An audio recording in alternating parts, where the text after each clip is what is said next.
The World Cup is coming to North America this summer with a new format, 48 teams and 3 host countries. That means double the games, new expectations, but the same trophy at the end. Canada, Mexico, and the U.S. will host 104 matches over June and July, and in the end, one team will rule the world's game. I'm Massimo Buonagurio, joined by our resident soccer expert, Owen Cameros. And Owen, with all changes from the tournament 4 years ago today, how is the World Cup going to look different?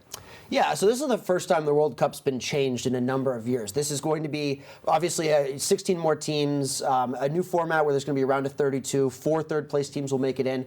It's going to be a couple things. One, expectations change wildly. Your top teams still expect to win the tournament. Your France's, Belgium's, England's, Spain. They're World Cup favorites. Their expectation will always be make it to the finals and win.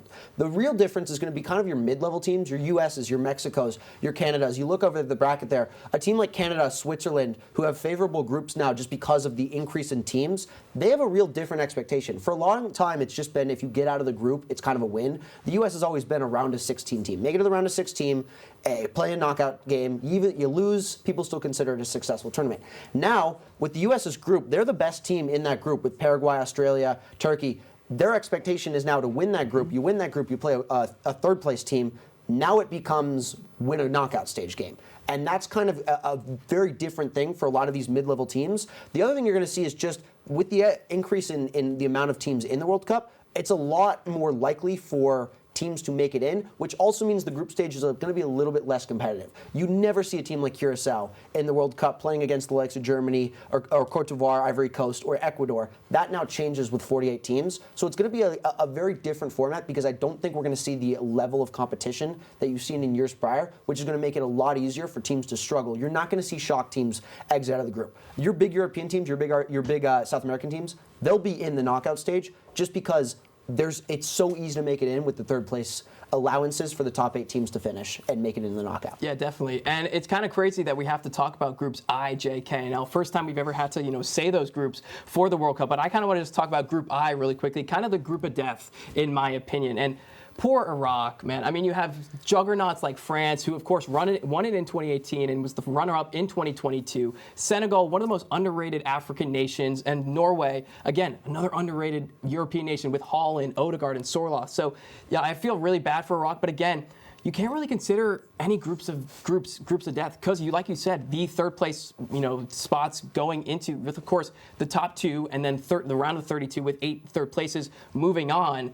You got to feel bad, for Iraq, who can't really have that chance because, again, you're going to have France, Senegal, and Norway, most likely all 3 moving on, but you can't call it a group of death because normally only 2 of these teams are moving on. But with, the third place team being able to move on, it gives the lesser known teams the opportunity to move on to the round of 32. But again, it takes away, those teams who, we don't expect to win and maybe Senegal or Iraq. But again, Senegal will probably just move on because of the third place. So it kind of takes away from the group of death. But again, nonetheless, I would say that this has to be the group of death by far out of all the groups. But moving on, who do you think has a legitimate shot to win the World Cup? There's so many teams, but who do you think, who has that chance to win it in MetLife Stadium? Yeah, so first off, I know it was Argentina in South America that won the World Cup in Qatar 4 years ago. I think the European teams are going to dominate this year. I think you look at, first off, let's go to Spain. Euro winners in 24. They have an incredibly young squad. The 2 stars right there, Nico Williams, Lamine Yamal, are, absolutely just incredible players. Very young, very talented, already have established themselves on the world stage for the likes of Barcelona and European giants. I think the one thing with this team is they're so young, but they're so proven that it's going to be really interesting to see, especially in an expanded format with more games. You're adding an extra game. The fixtures are much tighter, so that youth is going to be really important. That's what I really like with them. I also think their coach has been, De La Fuente has been fantastic. He's changed their style completely. This has always been a tiki-taka team. They're going to keep possession. They're going to pass the ball around you thousands of times. It's going to be 20 pass progressions that lead into goals. Now they've been so much different with this young talent. It's a lot more individualistic. It's a lot more direct. It's allowing players to take their opponents on one-on-one, cut in and take shots, cut down the line. It's an emphasis on wingers, which is where they shine with Yamal. Lamine Yamal. It's a really good, well-coached team that I think can contend. And then you have to talk about France. You have to talk about what is the most well-rounded team from top to bottom. I don't know how they're going to get all their players in the field. When you have Colomone, Dembele, Mbappe, Doué, Defensively, Teo Hernandez, Lucas Hernandez, Upamecano, Saliba, those are all world-class players. It's going to be really interesting to see how they all play. Their midfield's a little questionable. I don't know if N'Golo Kante at 35 can do it, but he hasn't.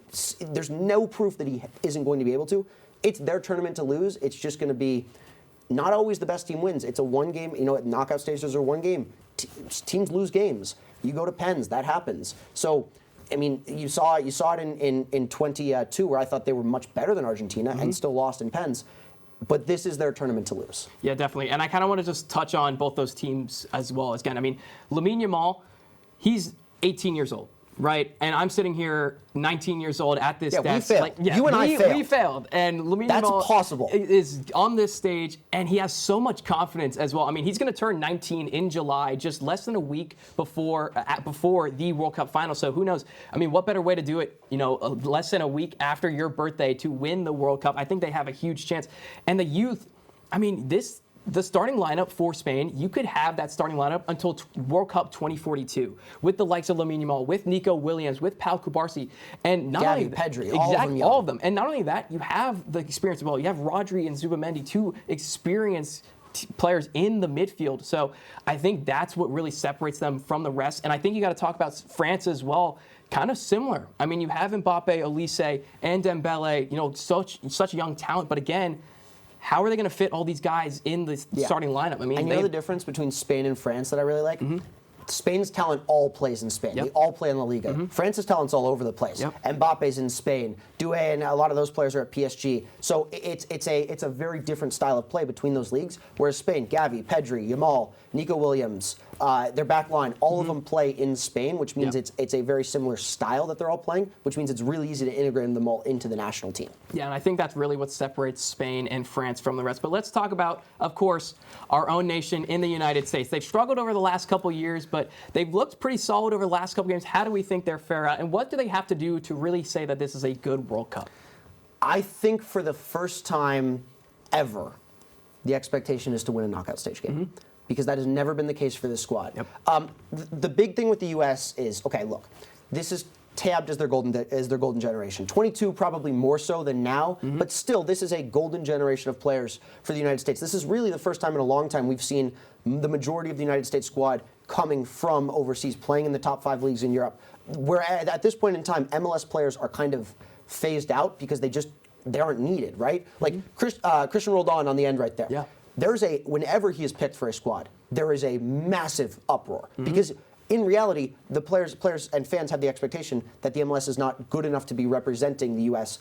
on the world stage, which isn't necessarily true. But the fact that we're even having that conversation is a really good thing. Yeah. The U.S. first off has an incredibly favorable group. You saw it was Turkey. It's Iran. Excuse me. It's Turkey, Australia, and Paraguay. Thank you very much.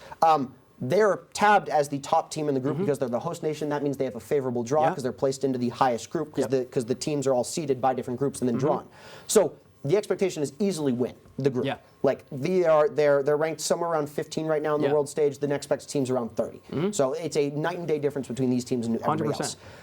They win the group. Now they play a third place team. That we looked at this. We looked at how spread out all the fantastic European teams are. So you're likely going to get, a Cote d'Ivoire. You're likely going to get a Norway. You're likely going to get a Switzerland. Or not even Switzerland. Somebody worse. Even like a Curacao. That's possible. It is. So it's a very favorable matchup once they win. Then they'll likely play Belgium. That's what I'm projecting right now because Belgium's in Group G and the top team in Group D and the top team in Group G will play each other in the round of 16. You want to know how that game went? It's about a month ago. They lost 5-2. Yeah. It was rough. They looked holistically outclassed. It wasn't the best United States roster, but even then, a 5-2 loss where they never looked in the game is rough. Yeah. I think you made it to the round of 16. You are absolutely overjoyed with your tournament. Definitely. Anything more than that, I think that's true for any of the American teams, the North American teams. I think Mexico and Canada are thinking the same thing. Yeah. Win your group. It's a favorable group. Win a knockout stage, you're happy. Exactly. And I think the United States, they struggled against Belgium. They struggled against Portugal 2-0. But I think it's really going to come down to their last 2 games. They have a game against Germany. They have a game against Senegal. And that should be their main roster. So we'll see how they fare out to them. But nonetheless, I think, like you said, they have to win a knockout game to say if it was a success. But nonetheless, the Beautiful Game's most prestigious competition is less than 2 months away. And with 48 nations fighting for glory, only one can lift the World Cup trophy. For Owen Cameros, I'm Massimo Buonagurio. Thank you for watching and have a great night. Hey everybody, thanks for tuning into this edition of Penn State Sports Night. For more content like this, be sure to subscribe to our YouTube channel, give us a like, and follow our socials down below. And as always, we are Penn State Sports Night.